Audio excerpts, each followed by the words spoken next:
नमस्कार दोस्तों, मैं हूं हिमांशु वर्मा और स्वागत है आपका हमारे YouTube चैनल संगवारी क्लासेस में। तो लास्ट वीडियो में मैंने छत्तीसगढ़ में नदी अफवाह तंत्र के पार्ट को कवर कर दिया था।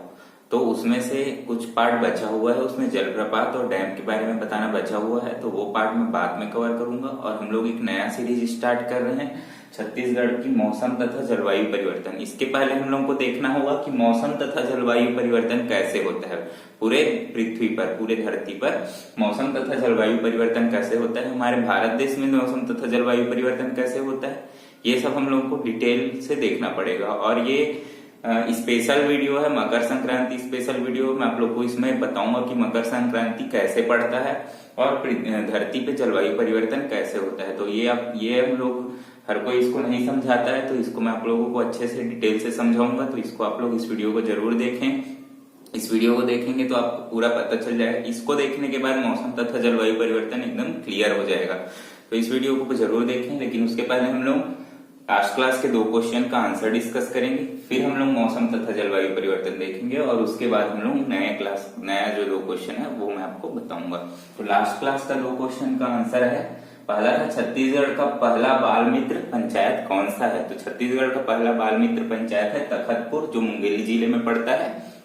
तो तखतपुर में 175 ग्राम पंचायतों को, इस तखतपुर जनपद पंचायत के अंदर आने वाले 175 ग्राम पंचायतों में सभी में बाल संरक्षण केंद्र स्थापित किया गया है, सभी ग्राम पंचायतों में। इसलिए ये छत्तीसगढ़ का पहला बाल मित्र पंचायत बन गया है।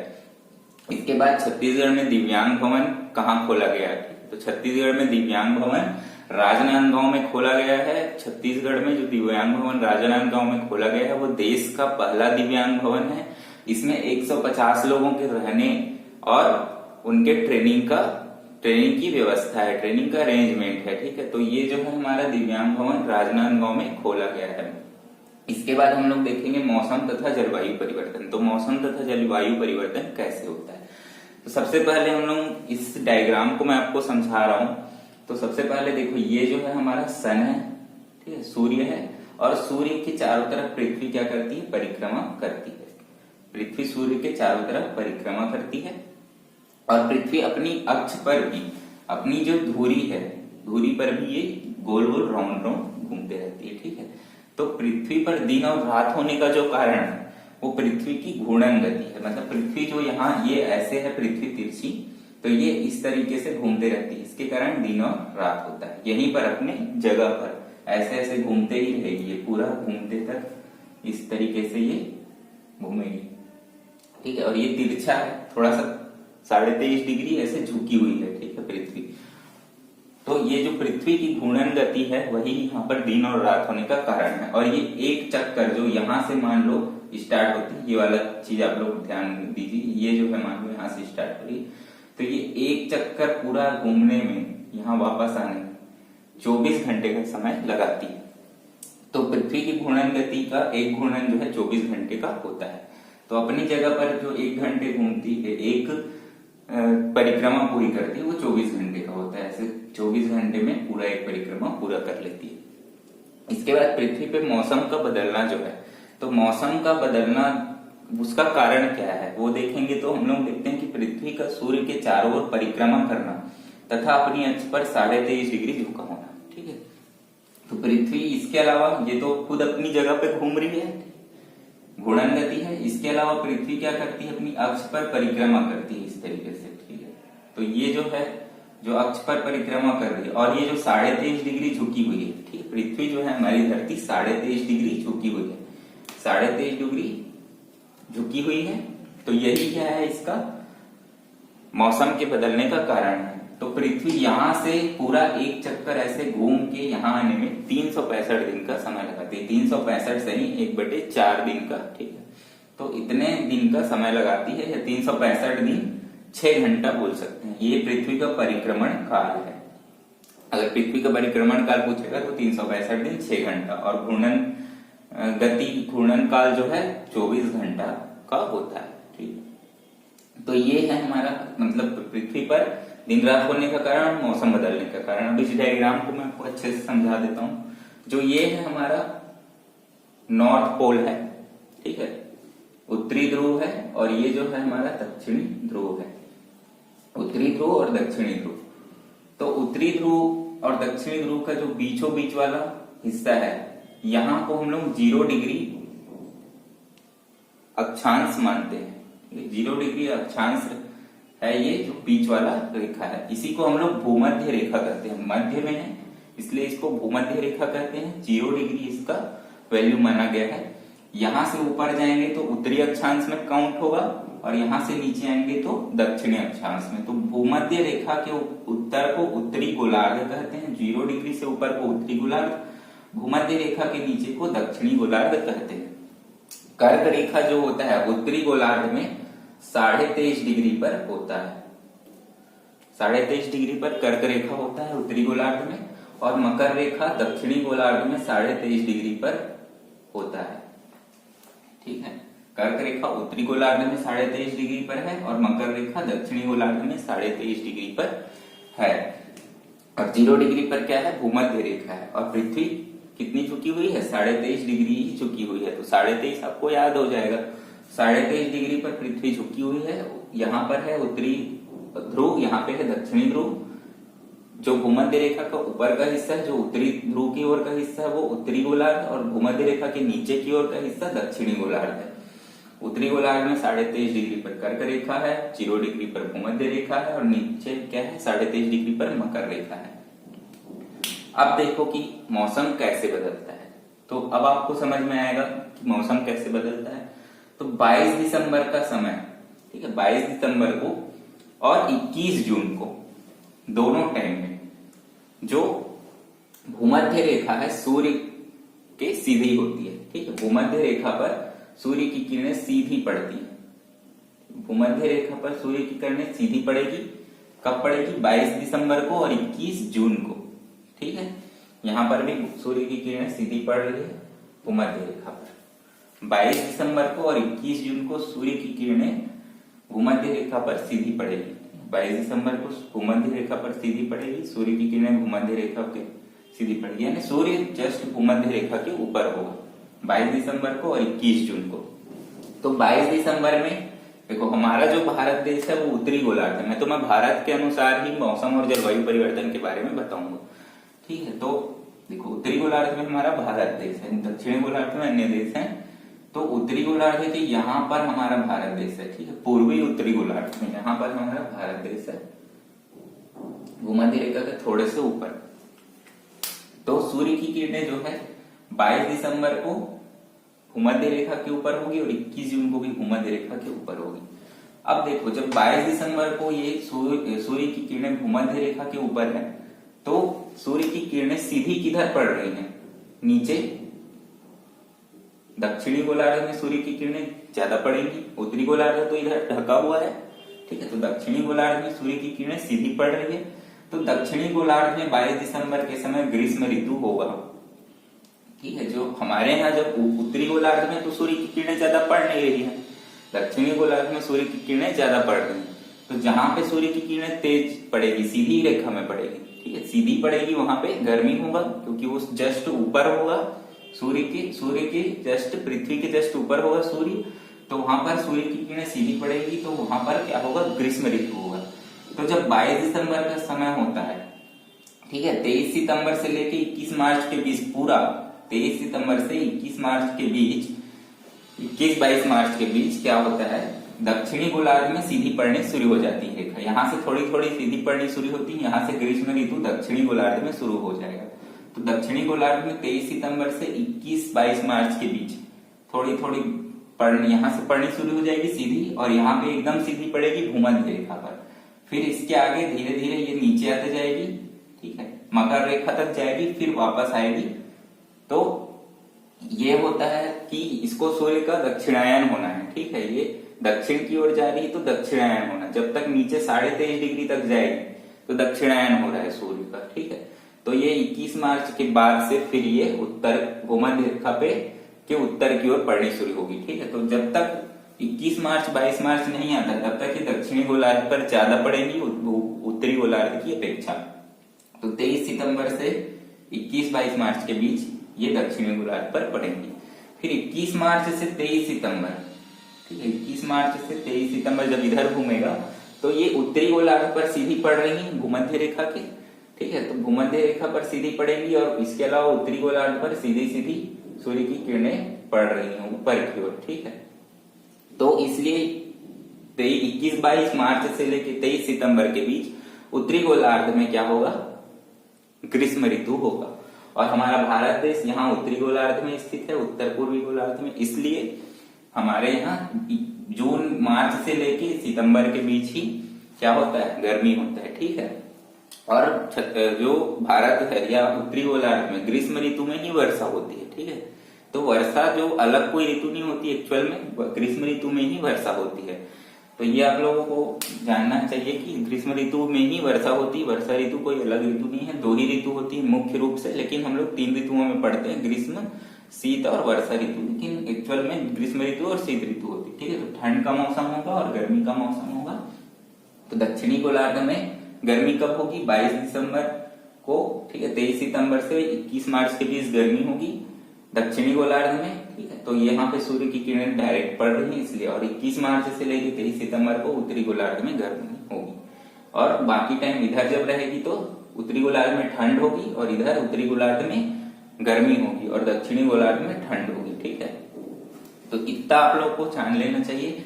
तो भारत जो हमारा उत्तरी गोलार्ध में स्थित है, इसलिए हमारे यहाँ 23 सितंबर से 21 मार्च के बीच ठंड पड़ती है और 21 मार्च से 23 सितंबर के बीच गर्मी पड़ती है।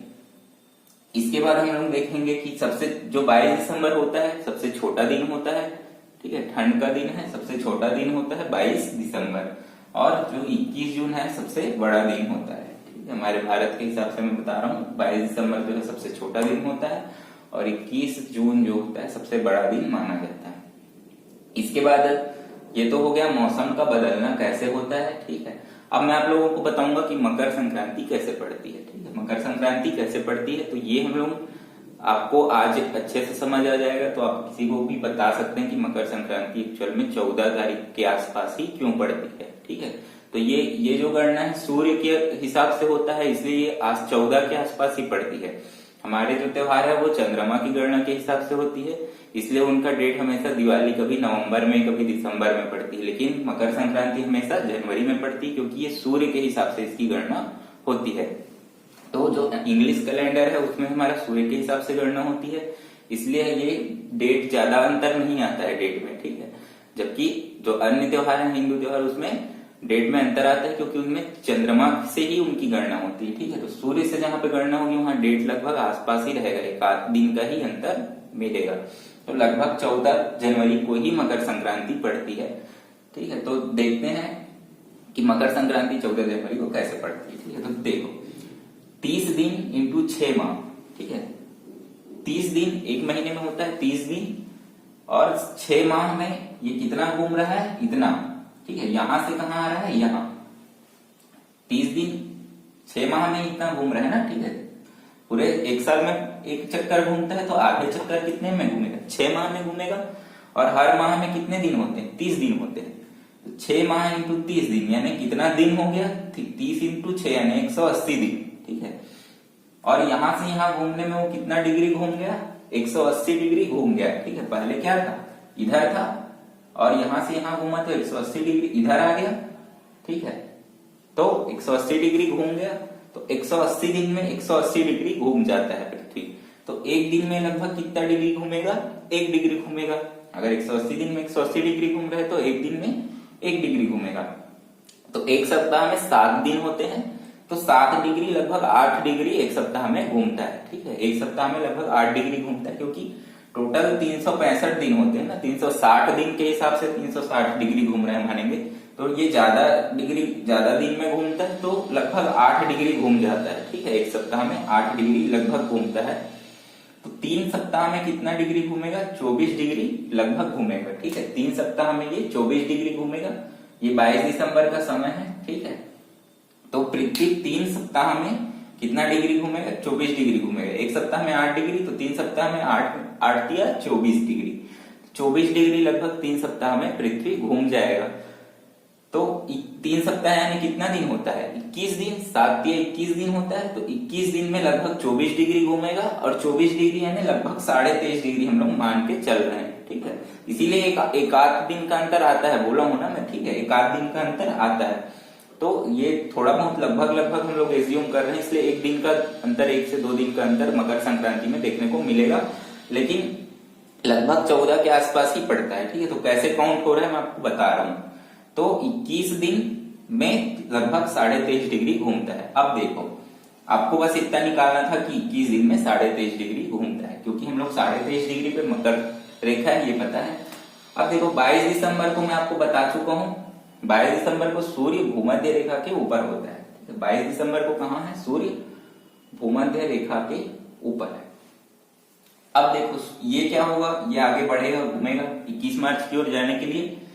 तो 22 दिसंबर से ये आगे बढ़ा, ठीक है, 22 दिसंबर से आगे बढ़ा, और 21 दिन में कितना घूमेगा? अभी ये जो सूर्य की किरणें अभी दक्षिणायन हो रही है, ठीक है, यहां से उत्तर से आई है, इधर से उत्तरायण थी, यहां से दक्षिणायन होते जा रही है, यहां से, ठीक है, दक्षिणायन होते होते होते नीचे की ओर जा रही है। अभी सूर्य की किरणें नीचे की ओर सीधी पड़ेगी, ठीक है, पहले भूमध्य पड़ेगी फिर नीचे, ठीक है। तो क्या होगा, 22 दिसंबर को क्या होगा, सूर्य की किरणें भूमध्य रेखा पर सीधी पड़ रही है, ठीक है। अब ये क्या हुआ, 22 दिसंबर से जैसे ही आगे बढ़े, ठीक है, तो 21 दिन के बाद ये 23.5 डिग्री नीचे की ओर पड़ना शुरू होगी, ठीक। 21 दिन के बाद कहाँ जाएगी, ये सीधे सीधे मकर रेखा के ऊपर आ जाएगी। और 22 दिसंबर में आप 21 दिन जोड़िए, ठीक है, 22 और 7 लगभग 22 और 8 दिन 30 दिसंबर हो जाएगा, और 14 दिन के बाद, है ना, 8 और 14 है ना, वही 22 दिन 21 दिन के आसपास 14 जनवरी को, ठीक है, ये कहाँ होगी, मकर रेखा के ऊपर होगी। 14 जनवरी के आसपास ये कहाँ होगी, मकर रेखा के ऊपर होगी। तो जिस दिन ये मकर रेखा के ऊपर होती है, सूर्य की किरणें जिस दिन मकर रेखा के ऊपर होती हैं, उसी दिन मकर संक्रांति का त्योहार मनाया जाता है। तो आपको ये क्लियर हो गया कि सूर्य की रेखा किरणें जो है, सूर्य की किरणें जो है जिस दिन मकर रेखा के ऊपर होगी, उस दिन क्या होगा, मकर संक्रांति मनाया जाएगा। और उसके बाद मकर संक्रांति के बाद सूर्य की किरणें क्या होती है, उत्तरायण होना शुरू हो जाती है थोड़ा थोड़ा, ठीक है। 21 मार्च के बाद वो पूरी तरह से उत्तरायण में चले जाएगी। तो यहाँ 23.5 अभी तो दक्षिण में ही है, लेकिन उत्तरायण होना शुरू होने का मतलब अब उत्तर की ओर ये सूर्य की किरणें आना शुरू होंगी, ठीक है, उत्तर की ओर डायरेक्ट पड़ना शुरू होंगी, यहाँ से वे वापस होने शुरू हो जाती है, ठीक है।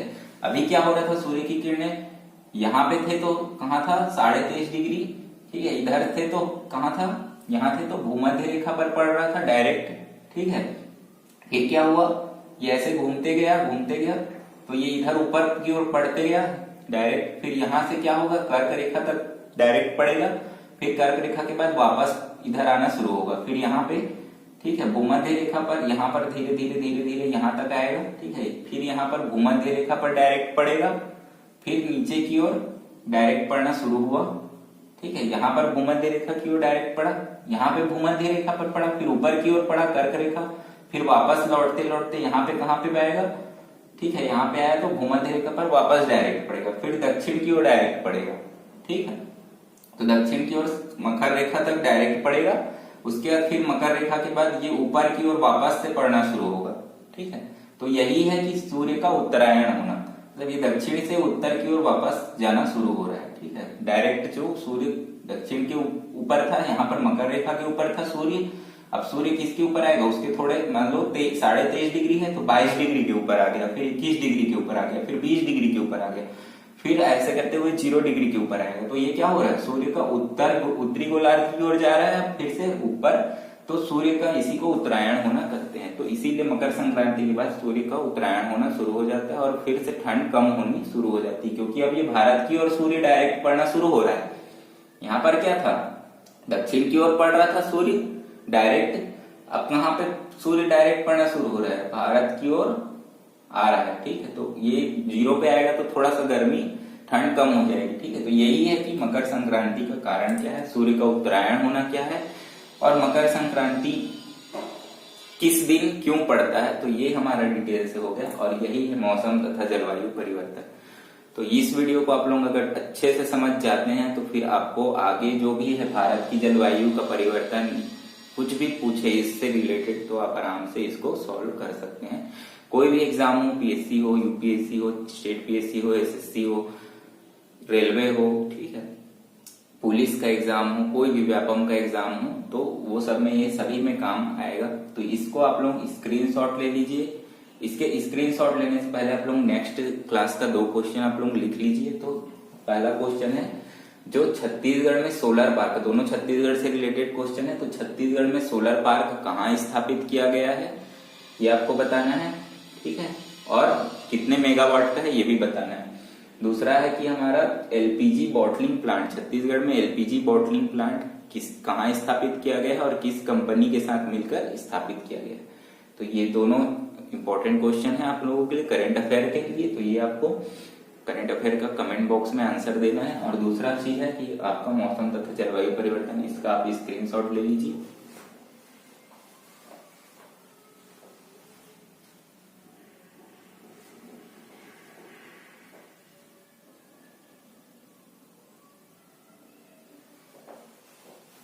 तो दोस्तों अगर वीडियो पसंद आया हो तो ज्यादा से ज्यादा लाइक करें, शेयर करें, सब्सक्राइब करें, दोस्तों को शेयर करें अच्छे से, और कमेंट करके आंसर जरूर दें। धन्यवाद। जय हिंद, जय छत्तीसगढ़।